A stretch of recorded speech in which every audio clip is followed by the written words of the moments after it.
lors de cette soirée, je décide de faire à manger, comme d'habitude. Je sers ce plat. J'ai Timothée qui se lève et il a mangé une seule bouchée de mon plat. Il me dit « je le sens pas bien, vraiment ça va pas ». C'est un drame. Oui. Je tue la personne que j'aime. J'ai été la seule finalement à être mise en garde à vue. Pour qu'il y ait une plainte, c'est toi qui te retrouves en garde à vue. C'est qu'il y a quand même un soupçon de quelque chose qui cloche dans ton comportement. Je me suis dit, mais tiens, mais Candy, ça se trouve, en fait, t'es cette personne. Ça se trouve, t'es bipolaire, ça se trouve, tu as une double personnalité. Et là, on touche le fond. Voilà. Et très vite, tu vas être placé, interné dans un hôpital psychiatrique. Pour moi, c'était insupportable, insurmontable. J'avais qu'une envie, c'était de le rejoindre. Bonjour Candice. Bonjour Jean-Charles. Bienvenue dans Mon incroyable histoire. Merci beaucoup. Candice, tu as à peine 19 ans quand ta vie bascule. Tu es alors étudiante et amoureuse de Timothée, un jeune homme élégant et romantique. L'amour de ta vie, tu en es sûre à ce moment-là. Mais un soir, tout s'effondre.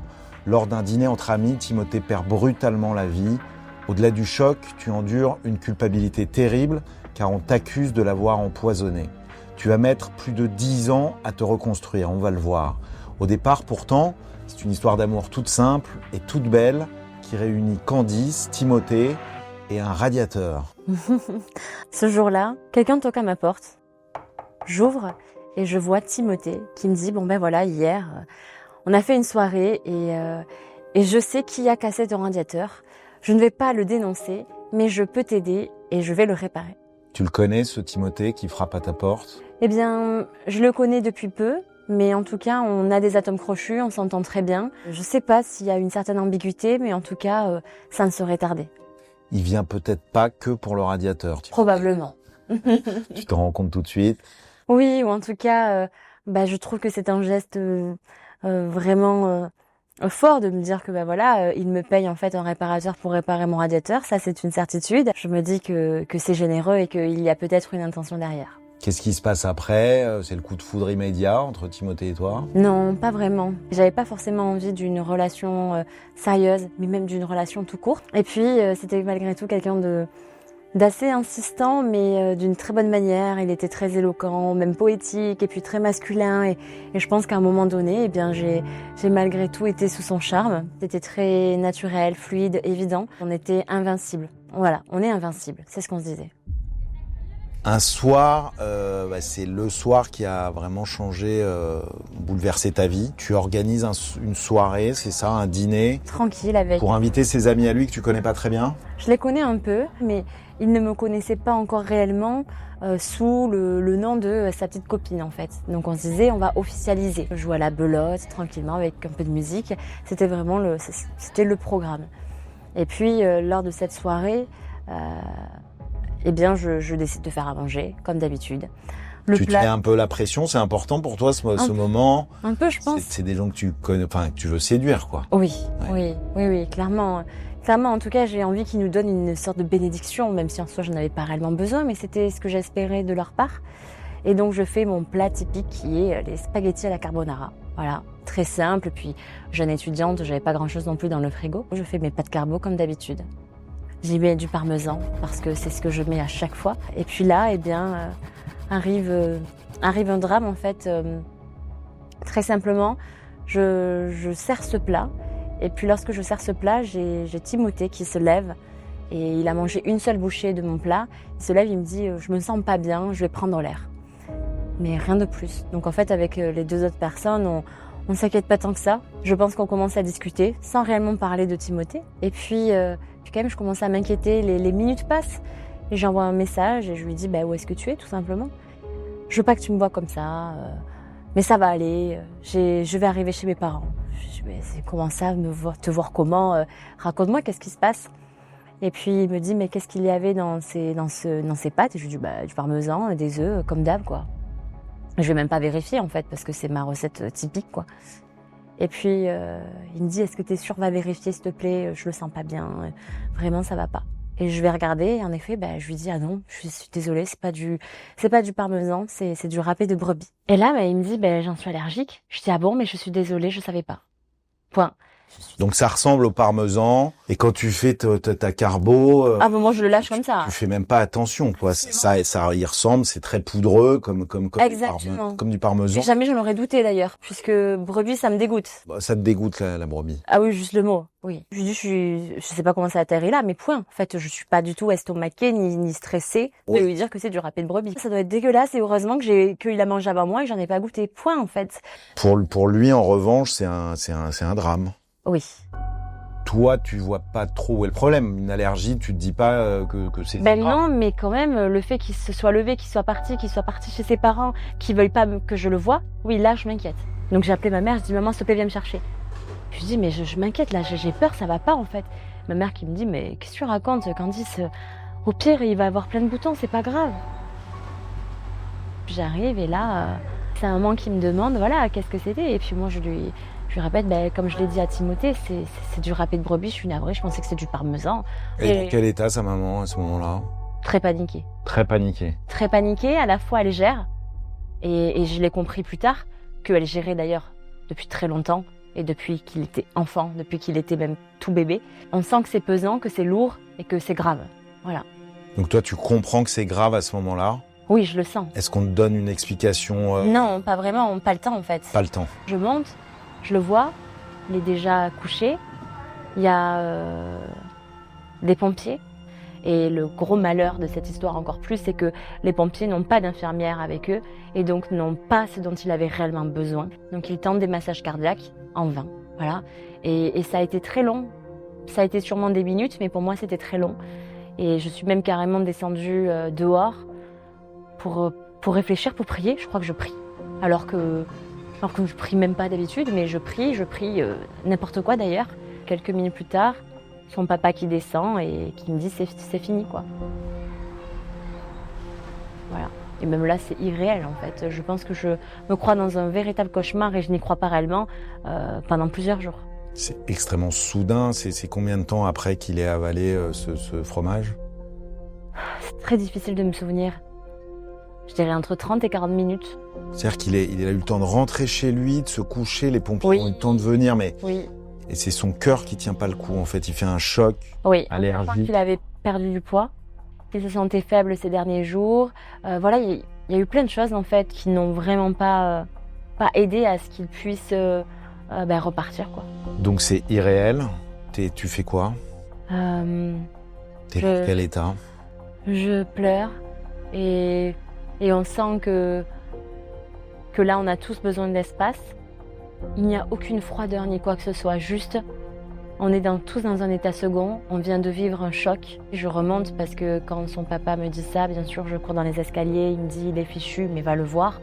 Même à ce moment-là j'y crois pas du coup et quand j'entends il va le voir, je cours, je le vois et puis ils étaient en train de fermer la poche mortuaire. Donc oui, c'était vraiment la fin de la fin. Mais même là j'y crois pas. Dans ma tête je me disais mais qu'est-ce qu'ils font là? Pourquoi ils le mettent là-dedans? Et à la fois je me disais il va revenir. Enfin, avant ça, en fait, je n'avais jamais rien vécu de tragique, de dramatique. Je n'avais pas connu ni la maladie, ni aucun malheur que ce soit, ni décès, en fait. J'avais jamais perdu quelqu'un dans ma vie. Et là, c'est moi qui fais à manger. Je me persuade que donc je tue la personne que j'aime. Et en plus de ça, là, c'est un fragment de seconde. Là, j'ai vraiment compris en effet à quel point la vie était fragile. Tu crois qu'à ce moment-là, tu es déjà en train de te dire que c'est de ta faute? Ah oui. Ouais. Ah oui, complètement. Oui, dès l'instant en fait où déjà j'entends sa maman qui me dit ça va le tuer, je me suis dit c'est moi qui ai fait à manger, c'est moi. Voilà, point. Ah oui, et puis je m'accuse dès le premier instant. Hein. C'est un fait. J'ai fait à manger et ça l'a tué. Toi, tu fais quoi après? Tu rentres chez toi avec ta maman, c'est ça? Je rentre chez moi avec ma maman, ma petite sœur. Elle m'oblige à dormir. Je crois pas que je réussis à dormir. Je sentais encore son parfum dans mes draps. Je relisais des messages, je regardais des photos. Et puis au matin, je suis allée le voir avec ma famille. Et pendant 3 gros jours, je suis allée le voir. Le voir où? C'était un crématorium, quelque chose comme ça. Il avait décidé de se faire incinérer. Donc déjà, je commence à comprendre quand même que à 18 ans, on a déjà fait, entre guillemets, non pas son testament, mais on avait déjà décidé qu'on voulait se faire incinérer. Moi, je crois qu'à 18 ans, je n'ai jamais dit à mes parents que je voulais telle ou telle chose, en fait. Donc, je comprends petit à petit son passif, je comprends la gravité de sa santé, je comprends plein de choses, en fait, que je découvre, mais que je découvre une fois qu'il disparaît. Et donc, voilà, je suis un véritable fantôme, une loque, voilà, je ne me douche pas, je ne mange pas, je sais même pas si je passe aux toilettes pendant ces prochains jours-là, quoi, clairement. Donc pour moi, c'était insupportable, insurmontable. Et puis juste, j'ai un plan dans ma tête en fait. J'avais qu'une envie, c'était de le rejoindre. Stupidement, j'étais très enfantine et très naïve, mais oui, la candeur me faisait dire que je voulais le rejoindre. J'étais cette personne qui était si joyeuse, avec une telle telle envie débordante de vivre et une boule d'énergie. Et là, j'avais l'impression d'être morte à l'intérieur, quoi, aussi simplement que ça. Hein. Qu'on soit bien clair, hein, ça faisait plus d'1 an que tu étais avec lui. Il t'avait jamais parlé de son allergie au fromage de brebis. Alors là aussi c'est compliqué. En fait, il y a eu un épisode où, on était chez mes parents. On rentre vraiment dans le détail, hein, mais ma maman en fait, elle me fait souvent des petits fours que j'adore, qui sont aux chèvres. Et moi, je n'aime pas le fromage de chèvre. Mais dans ces petits fours-là spécifiquement, je l'aime bien parce qu'elle n'en met peu, et parce que c'est la recette de la maman, en gros, qu'on mange depuis tout petit. Et donc on est en soirée, mes parents s'en vont, et je suis avec des amis, et dont Timothée. Et là, je sers tout le monde, je dis, est-ce que vous en voulez? Qu'est-ce qu'il y a dedans? Quelqu'un me pose la question, je dis, il y a ça, il y a ça, il y a du chèvre. Et Timothée, je lui demande, est-ce que tu en veux? Il me dit, non, j'en veux pas. Mais pas plus. Et là, il m'envoie un message. On est ensemble, hein, physiquement, il m'envoie un petit message, SMS, et il me dit si tu m'embrasses, je meurs. Clairement, encore une fois, je suis tellement naïve que je lui ai répondu mot pour mot tu es trop mignon. Voilà. Oui, tu comprends pas que c'est lié au fromage de chèvre. Ah non, mais alors absolument pas. Et j'ai dit mais t'es trop mignon, et il m'a répondu si, je t'assure. Pas plus, il t'en a pas dit plus. Non, parce qu'après on est parti en boîte de nuit, quoi. Voilà, donc c'était pas du tout un contexte dans lequel on pouvait me parler sérieusement. Il était très romantique, très poétique. Si tu m'embrasses, je meurs. Je pensais qu'il mourrait d'amour. Ouais. Voilà. Ça, tu l'as compris après qu'en réalité. Quand j'ai relu tous les messages et qu'on m'a fait relire les messages, oui. Tu as des explications parce que jusque-là tu n'en avais pas de son allergie, de la gravité de l'allergie. C'est le jour de la cérémonie, le jour où voilà il y a cette fameuse cérémonie, il va se faire incinérer, où sa famille va faire des discours, des éloges à son sujet, et là en fait j'entends vraiment son parcours, un peu son parcours du combattant niveau santé en fait. On comprend tout de suite, toutes les personnes qui sont dans cette cérémonie, qu'en effet il avait de gros antécédents. On entend un truc du style, ça a été le plus grave allergique, le garçon le plus allergique au niveau, gravement, de tout Midi-Pyrénées, par exemple, des choses comme ça, que il a eu déjà de la réanimation, ou des choses que je découvre et que je n'avais absolument pas. On n'avait jamais parlé. Non, pas du tout. Non, et puis déjà, je voulais pas de cette relation. Je le voulais, mais je le voulais pas. J'avais d'autres projets pour moi. J'avais d'autres projets dans ma vie. Je voulais me focaliser ailleurs, notamment dans mes études, dans mes projets, voilà. Et je pense qu'une fois qu'on s'est mis ensemble, il s'est tout simplement focalisé sur le fait d'être cet homme fort que probablement il pensait que je rêvais d'avoir, plutôt que d'une personne qui était gravement malade et qu'il fallait que je prenne soin. Or, j'aurais été au courant, j'aurais été cette fille qui aurait pris soin de lui. Donc il y a cette incinération. Où là, certains mots sont difficiles à entendre, c'est ça pour toi? Oui, pour moi, mais je pense que c'est beaucoup de maladresse. Moi, j'ai entendu des choses qui m'ont blessée, mais parce que j'avais la sensation qu'elles me concernaient. Est-ce que ensuite, lorsqu'elles ont été dites, on pensait qu'elles étaient pour moi? J'en sais rien. Mais en effet, il y a eu un discours, et dans ce discours, c'était, il a été empoisonné. Bon, c'est moi qui ai fait à manger, donc je l'ai pris évidemment pour moi. Et quand j'ai entendu plusieurs fois, il a été empoisonné, je me suis dit, mais Candice, qu'est-ce que tu fais là? Tu n'es pas à ta place, en fait. Tu n'as pas le droit, tu ne mérites pas.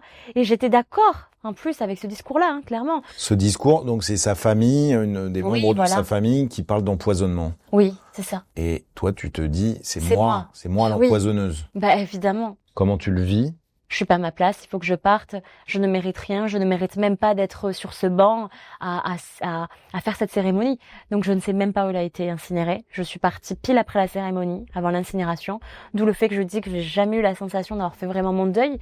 On s'en va, on rentre chez moi. Et là, ça y est. Là, j'ai mon plan en tête. Je suis cette autre personne qui est très motivée par le fait de ne plus jamais rien ressentir. Et donc, j'invente tout un truc. Je leur dis, j'ai besoin d'être seule. Je leur paye des pizzas, je me rappelle. Moi, aucun appétit. Eux non plus, hein, c'est sûr. Et je fais en sorte de les convaincre qu'il faut qu'ils sortent de mon appartement, qu'ils me laissent tranquille, juste pour faire une sieste. C'est ce qu'ils font. Ils l'ont regretté et ils me disent encore aujourd'hui qu'ils le regrettent, mais c'est ce qu'ils font, donc ils me laissent seule. Et alors là c'est pareil, j'ai toujours mon plan en tête. Donc je sors de chez moi, je fais les 4 pharmacies les plus proches de chez moi, je leur dis que je pars à l'étranger, que j'ai besoin de beaucoup de paracétamol. Et puis je m'enfile des dizaines et des dizaines, sûrement 60, 70 cachets quand je rentre chez moi. Tu veux vraiment mourir à ce moment-là? Ah oui, je veux. C'est pas un appel au secours, tu veux en finir? Eh bien, je me dis, en fait, justement, c'est très intéressant ta question parce que même moi, je me la pose encore. Je me dis que quelqu'un qui veut véritablement ne plus vivre, il trouve un moyen radical pour le faire. Donc, si je suis encore en vie, probablement qu'au fond de moi, c'était un véritable appel à l'aide, un véritable appel de détresse. Mais en tout cas, moi, à ce moment-là, dans l'état dans lequel j'étais il y a 19 ans, oui, je voulais. Tu sais aujourd'hui que ça n'est jamais la solution. Mais de toute évidence. Et je pense qu'il faut le rappeler aux gens qui nous regardent et aux plus jeunes, d'en finir n'est pas la solution. Absolument pas. Et on le voit bien avec ta présence ici, des années plus tard, combien de temps plus tard? Bientôt 10 ans. Bientôt 10 ans. Tu vas nous le dire. Aujourd'hui, tu réussis à être une femme heureuse. Donc, heureusement que les cachets n'ont pas eu ta peau. Bien sûr. Candice, tu avales ces cachets et tu tombes dans les pommes et tu te réveilles à l'hôpital. À mon chevet, il y a mon papa, ma maman et ma petite sœur qui sont désespérés. Et malheureusement, même à ce moment-là, je me dis que je me suis ratée et je suis dégoûtée. Et je ne pense même pas à eux, même pas à leur chagrin. Tu t'es ratée, comme tu dis, tant mieux, tu es là. Mais ça va pas du tout pour autant. La culpabilité, elle est là. La souffrance, elle est là. Et très vite, tu vas être placée, internée dans un hôpital psychiatrique. Oui. Ou là, c'est l'échec, quoi. Je dis quoi? Moi, dans un hôpital psychiatrique? Et en plus, j'étais tellement dans une colère après la terre entière et après moi-même que j'en voulais à mes parents. Je leur disais, vous êtes en train de m'abandonner. Mais c'est les pires mots pour eux, les pauvres, eux qui sont allés me chercher de très loin au Vietnam, de leur tout petit village en Aveyron. Et je pour adopter au Vietnam, c'est ça? Oui, tout à fait. Oui, exactement. Et je leur ai dit, mais vous êtes en train de m'abandonner, vous n'avez pas le droit de me faire ça. Ils étaient en détresse totale eux aussi et ils cherchaient des réponses et ils avaient besoin de professionnels, tout simplement. Et je suis restée un petit moment dans cet hôpital psychiatrique, en effet. Je dirais pas que ça m'a fait du bien, mais je dirais que j'en avais besoin probablement, oui. Il fallait en tout cas que je sois enfermée presque, je pense. Chaque nuit, à ce moment-là, tu rêves que Timothée revient. Ah oui, il y avait même une chanson, je dirais pas le titre, mais une chanson qui était sortie à ce moment-là, de Maître Gims, vraiment. Et je l'écoutais en boucle, c'était un enfer. Mes parents, quand ils entendent Maître Gims, ça leur donne des frissons, ils sont pas bien, et moi aussi aujourd'hui encore. Je passe cette musique en boucle, je ne suis pas bien du tout, et je suis convaincue qu'il va revenir. En tout cas, c'est soit je me convainc de ça, soit je retente une mauvaise expérience. Donc j'essaye de me dire qu'il va revenir, qu'on va en rire, que je vais tout lui raconter, et qu'il va me dire, mais t'es complètement zinzin, Candice, quoi. Voilà. Tu nies la réalité, oui, dans un déni profond. Après, je pense que volontairement, en plus, je le fais. C'est-à-dire que c'est ce qui me sauve, c'est ce qui me fait tenir un petit peu tous les jours, de me dire qu'il va revenir et que c'est un cauchemar. Tu es persuadée à ce moment-là que plus jamais de ta vie tu seras heureuse? Ah oui, mais je peux même pas y penser, je ne le veux même pas. Je me souhaite l'inverse dans tous les cas. J'imagine qu'à ce moment-là, déjà, des médecins, des psys ou d'autres essayent de revenir sur les faits et de te montrer que bien sûr, t'as rien fait à part faire des pâtes à la carbonara, quoi. Absolument. Mais ça rentre pas, ça tilte pas? On ne peut pas convaincre quelqu'un contre sa volonté. Je ne voulais pas être convaincue, c'était pas de ma faute, puisque j'étais convaincue que c'était de la mienne. Ensuite, j'ai été internée dans une autre clinique, et là, j'ai rencontré des schizophrènes, des bipolaires, des suicidaires comme moi, hein, clairement, c'est le mot. Mais le pire pour moi, profondément, c'était, à un moment, je me suis dit, mais en fait, je suis malade. Et je me suis dit, mais tiens, mais Candice, ça se trouve, en fait, t'es cette personne, ça se trouve, t'es bipolaire, ça se trouve, tu as une double personnalité. Et là, on touche le fond, voilà. je fais une véritable introspection et je me dis, j'en conclus à la fin, non, j'y suis pour rien en fait. Genre, ça y est, je le conclus, je le sais. Sauf que, même si je le sais, je connais les faits. J'étais là ce soir-là et je sais que malgré tout, c'est moi qui ai fait à manger. Donc toute ma vie, j'ai accepté le fait que tous les matins, tous les soirs, ce soit l'une de mes premières pensées et de me dire que oui, j'ai fait ce plat et qu'il est décédé et que du coup, je suis malgré tout responsable de ce qui est arrivé. Je suis responsable de ce qui est arrivé dans le sens où c'est moi qui ai fait à manger, dans les faits. Mais je ne suis pas responsable dans le sens où je l'ignorais. Je l'acceptais tout ça. Mais étrangement, je suis convaincue aussi d'une chose, c'est que l'humain, il aime bien se faire du mal. Et donc, je me punissais quand même un peu psychologiquement tous les jours, même si au fond de moi, ça y est, j'avais accepté. Et au fond de moi aussi, j'avais enfin accepté de vouloir vivre. Donc ça a mis du temps, hein. Ça n'a pas mis des jours, ni des semaines, ni des mois, ça a mis des années. Des années. Ah oui, bien sûr. Après l'hôpital, il va se passer quelque chose qui va pas arranger ce sentiment-là de culpabilité. C'est une plainte contre X par des parents de Timothée. Je ne sais plus qui exactement, il y a plusieurs personnes concernées et ils portent plainte contre X. Donc moi à ce moment-là, c'est ma maman qui me dit ça, elle reçoit on appelle ça, une lettre recommandée. Il est écrit que il faut simplement que j'aille faire un témoignage. Alors, je suis pas prête du tout, mais voilà, j'y vais, convocation peut-être des mois plus tard, hein, mais ce jour-là arrive et j'y vais. Et là j'entends, voilà, vous avez droit à un avocat, machin, tout ça. Enfin, tu sais, le discours qu'on entend dans les films où on a le droit de garder le silence, etc. Je me dis mais je suis où en fait? Tu sais pourquoi t'es là? Parce que c'est une plainte contre X, c'est pas une plainte contre toi? Homicide involontaire. D'accord, mais pourquoi contre X, l'homicide involontaire? Parce que ça pourrait être les pompiers, ça pourrait être moi, ça pourrait être peut-être d'autres personnes. Mais il n'empêche qu'en fait, il y a eu plusieurs témoignages de gens qui étaient autour de Timothée et il y a eu moi-même. Mais j'ai été la seule finalement à être mise en garde à vue, plutôt que de témoigner tout simplement. Donc là, je me retrouve en garde à vue, enfermée, avec une petite couette miteuse. Enfin vraiment, je me suis dit, je suis au bout du rouleau. Comme une criminelle. Voilà. Elle me dit, vous avez droit à un appel. Bon, j'appelle ma maman qui vient tout juste de me déposer. Alors là, ma maman, elle éclate, elle explose, elle pleure, elle s'énerve, elle me dit, je viens tout de suite. Je dis, non, tu peux pas venir, maman. Tu ne viens pas, mais apparemment, il faut que tu me trouves une avocate. Je n'avais même pas envie de me défendre et c'était ça le pire. Te défendre contre quoi? Les questions sont à charge? À charge, complètement. Et ça aussi, je le découvre. J'entends les questions, pourquoi vous l'avez tué, pourquoi si... Là, voilà, c'est très très dur. Puis je crois que c'était 1 an plus tard, 2 ans plus tard. Donc pour remonter les souvenirs difficiles, des souvenirs que tu rêves d'oublier, à la fois tu as l'impression que c'était comme hier. Mais donc, si tu te trompes, après, ça peut passer pour du mensonge. Donc, il faut bien réfléchir à ce qu'on dit. Tu te rends compte que d'autres personnes ont témoigné contre toi, c'est ça? Ont apporté un témoignage? Un petit peu, du style, voilà, il y a telle personne, apparemment, elle dit que vous étiez quand même censé savoir. Donc, j'ai dit, oui, en effet, je suis assez d'accord, j'étais bien censée savoir. Mais non, je l'ignorais. Non, il n'y a personne qui, un jour, m'a dit, c'est très grave, cette allergie, il ne doit plus rien manger de tout cela et tu dois le savoir. Je voulais pas être cette personne qui accusait. Je voulais pas non plus pas trop me défendre parce que j'avais envie que mes parents soufflent. Franchement, c'était même pas pour moi, c'était pour mes parents. C'était les parents que je voyais souffrir tous les jours, de se dire qu'ils avaient peur de me perdre, qu'ils avaient peur pour moi, qu'ils avaient peur de tout, quoi. Donc j'essayais quand même de me défendre pour eux. Au fond, c'était quand même, tu le savais, mais t'as oublié. Ça devait être un peu quelque chose comme ça. Mais quand même, Candice, pour qu'il y ait une plainte, que tu te retrouves toi en garde à vue, même si c'est une plainte contre X, c'est toi qui te retrouves en garde à vue pour homicide involontaire, c'est qu'il y a quand même un soupçon de quelque chose qui cloche dans ton comportement et que quelqu'un te soupçonne. À ce moment-là, c'est la famille de Timothée qui veut des réponses à tout prix. Oui. Au moment de la garde à vue, tu dois être bousillé, non? Enfin. Je suis lessivée, j'ai plus de mots, j'ai plus rien. Oui. Mais après... T'es pas en colère contre ceux qui ont porté plainte contre... pas contre toi, mais qui ont porté plainte? Non. Je suis pas en colère, j'ai jamais eu de la colère, j'ai eu plutôt de la déception probablement.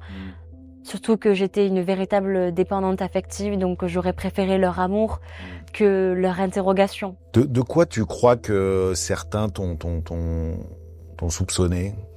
Je pense que d'être une fille trop égoïste qui a pas voulu écouter Timothée quand les seules fois où il a essayé d'exprimer ses allergies, quoi. Si on me prend pas par les épaules et comme dit vraiment si je mange ça je meurs, oui, je pense qu'à cette époque-là j'étais cette fille un petit peu, c'est pas frivole en fait, mais cette fille légère. En tout cas, cette plainte suite à cet interrogatoire et à celui d'une juge d'instruction ou d'un juge d'instruction, c'est ça? Ils avaient 2 ans pour faire appel, ils ont fait appel 1 an et demi plus tard, en sortant comme pièce à conviction supplémentaire toutes nos conversations par message. Là, ça a été très dur pour moi, parce que toute mon intimité, nos messages un peu comment dire intimes, ont été dévoilés quoi. Dévoilés, la police a pu les lire, le juge a pu les lire, ses parents ont pu les lire, leur famille. Donc forcément, c'était l'impression d'avoir violé mon intimité. Mais dans ma tête, je me disais, bon, au point où j'en suis, c'est pas grave. Donc ils cherchaient quoi? Ils cherchaient la preuve que tu étais au courant? Oui, voilà, des preuves que j'étais au courant. Et à part ces messages sur le fromage de chèvre, mais non, qui ils n'ont rien trouvé. Pas explicites, oui. Ils n'ont rien trouvé du tout. Oui. Donc la plainte a été classée sans suite. Voilà, et j'ai gagné le procès une seconde fois. Sauf que quand on nous annonce ça, un an plus tard encore après ça, on n'a pas du tout l'impression d'avoir gagné quoi que ce soit. On se dit juste c'est de l'acharnement. Est-ce que tu as eu d'autres contacts depuis avec la famille de Timothée? Non, pas vraiment. Non. Parfois quelques regards échangés qui étaient assez apaisés, mais non, pas plus. Puis moi je me fais très discrète. Ça m'arrivait souvent de me cacher derrière des poteaux, derrière des arbres ou de faire demi-tour pour justement... Même moi en fait c'est douloureux. Même pour moi c'est douloureux en fait de pouvoir les croiser parce que ça me refait penser à ça. Non pas que j'ai tourné la page. En soi je ne tournerai jamais la page. En soi il y aura toujours quelque chose chaque jour, au moins une fois par jour qui m'y fait penser entre guillemets. Mais aujourd'hui je pense qu'on a besoin chacun de faire son chemin. Tu décides d'essayer de refaire ta vie quoi. Oui. Et il y a un certain d'avancer. Je veux parler à des gens avec qui je peux parler de ma vie d'avant. Tous les jours, j'avais des visites, matin, midi et soir, des personnes qui m'aimaient et qui pleuraient autour de moi, qui voulaient me consoler et qui ne faisaient que me faire penser à ce drame-là. À l'école, c'était pareil, donc j'arrêtais mes études. Ma famille, je voulais couper presque parce qu'en fait, ils avaient trop de compassion. Ce réseau social, ça aurait pu être n'importe lequel. J'ai choisi Tinder parce que je me suis dit, je vais parler à des gens qui vont pas du tout me parler de ça, qui ne sont pas de chez moi, qui ne savent pas ce que j'ai vécu, et je vais avoir du small talk en fait, mais des conversations peu profondes avec des personnes qui ne savent pas ce que j'ai vécu. Je me suis dit ça me fera du bien. Et en fait, je n'ai même pas le temps de faire ça que je tombe sur le profil de quelqu'un qui s'appelle Daniel. Et là, son profil, il a laissé son Instagram. Bon, c'était l'époque où ça venait tout juste de sortir. On pouvait envoyer des messages privés via Instagram. J'avais découvert son Instagram, il y avait de très belles photos. J'ai envoyé un message, bouteille à la mer, mais sans aucune conviction ni envie forcément qu'il me réponde. Ou du moins, en tout cas, pas la partie qui était très amoureuse de Timothée et qui avait vécu ce drame. Laisse-moi te dire que tes photos sont fabuleuses. Si jamais tu as envie d'échanger avec moi, voici mon numéro de téléphone. Quelques jours plus tard, il me répond. Et là, on a une relation très amicale au départ. On se pose plein de questions, je sais pas, on s'entend trop bien, le feeling passe. Et jusqu'au jour où ça devient quand même un peu plus épistolaire. Bon, c'est des SMS, pas des lettres, mais il n'empêche que ça devient un peu plus séduction, puisque un jour il me dit « Est-ce que tu es célibataire ? Et puis pour quelle raison ? Et si tu ne l'es pas, si tu l'es, pour quelle raison tu es célibataire encore aujourd'hui ?»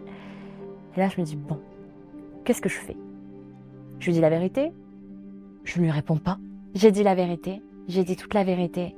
J'ai jamais envoyé un aussi long message de toute ma vie. Et je me suis dit, alors là, il va m'ignorer, c'est terminé. Il va se dire, non mais c'est quoi cette folle qui est à moitié dans un hôpital psychiatrique, qui a vécu tout ça? Non merci. Mais non, finalement il m'a répondu. Et pour aller plus vite, ce Daniel, ça a été mon mari, le père de ma petite fille. On s'est sauvés, lui et moi, vraiment. Et surtout, je pense que il a révélé la femme que j'étais vraiment. Les 3 premières années de relation, c'était pas simple. En tout cas, moi, je le vivais mal, je culpabilisais, je voulais pas lui donner la main. Est-ce que tu avais l'impression de tromper Timothée, c'est ça, hein, avec Daniel? Oui. Quand votre histoire a commencé, oui. Timothée prenait toute la place. Oui, et il l'acceptait. C'est ça que je trouvais incroyable. Et il me dit, et même si en effet, toute la journée, tu faisais que pleurer et écouter de la musique triste, j'étais là. Voilà. Oui, c'est ça. Tu pleures souvent, tu as des crises d'angoisse. Je refais des tentatives, Tu refais des tentatives de suicide. Ta vie est pas du tout simple, stable. Très instable. Voilà, émotionnellement, c'est oui, quand même au niveau ça reste professionnel, compliqué. tout. Ouais. Ah oui. Échec sur échec. Toutes les années d'après. Et d'ailleurs, je faisais en sorte de les avoir. J'ai raté 8 fois mon permis, la preuve. Parce que d'un autre côté, je me disais, mais moi, si on me donne le permis, c'est une arme que j'ai dans les mains et je vais peut-être avoir un autre accident un jour et ça sera de nouveau de ma faute. Et donc, je pense que, oui, encore aujourd'hui, j'ai énormément de traumatismes, des traumatismes alimentaires, des traumatismes de beaucoup de choses qui m'empêchent de vivre à 100%. mais que j'accepte. Parce que ce qui prend le dessus, au-delà de la disparition de Timothée, de ce deuil, etc., c'est la culpabilité quand même. Enfin, quand tu te dis je peux pas conduire une voiture parce que je vais tuer quelqu'un, en gros, c'est ça. Donc dans tous les pans de ta vie, cette culpabilité, elle rejaillit, c'est ça? Oui, un peu. Après, je dirais que ce qui m'est arrivé, cette tragédie qui m'est arrivée, qui nous est tous arrivée, ça n'était que l'élément déclencheur d'une culpabilité intérieure que j'ai toujours eue, qui date de mon adoption, qui date de plein de choses en fait, de cette solitude que j'ai pu ressentir, de cette différence que j'ai pu ressentir du regard des autres. Voilà, donc en fait, ça n'était vraiment qu'un élément déclencheur. Bon, t'as beaucoup avancé depuis toute cette affaire. 10 ans se sont écoulés depuis la mort de Timothée. Tu es devenue maman, tu l'as dit, tu t'es mariée, tu es auto-entrepreneuse, tu coaches. Oui, j'ai ma société depuis ces 4 dernières années en France. J'accompagne aussi des particuliers à écrire leurs propres livres autobiographiques, comme j'ai pu le faire moi-même. Non pas en leur promettant que ce sera un best-seller, mais en leur promettant que ça les libérera de tous leurs mots MAUX. Tu viens de sortir un livre qui raconte cette histoire, qui s'appelle « Vous êtes capable ». Oui. Donc tu utilises aussi ton expérience et cette histoire pour montrer aux gens qu'on peut dépasser, rebondir, dépasser toutes les souffrances qu'on a connues. C'est le message de ce livre. D'une femme qui s'est sentie coupable toute sa vie et petit à petit apte jusqu'à capable d'entreprendre, capable d'écrire un livre, de devenir maman. Et que oui, en effet, on est capable de tout. Et j'essaye justement de montrer que si on est capable dans des moments d'urgence, on est capable dans tous les moments de notre vie. Merci beaucoup Candice. Ce qui m'a vraiment intéressé dans ton histoire, c'est que tu t'es sentie coupable d'avoir tué celui que tu aimais. Je ne sais pas si on peut faire pire dans l'échelle de la douleur et de ce que ça peut provoquer en soi comme sentiment de culpabilité. Et ce qui m'intéresse, c'est la façon dont tu as su prendre le taureau par les cornes, faire rejaillir cette petite flamme qui était minuscule, voire presque invisible, mais qui disparaît jamais vraiment, pour la faire grandir et te permettre de devenir ce que tu es devenu aujourd'hui. Et merci d'avoir partagé tout ça à toi, Jean-Charles. avec nous. Merci beaucoup.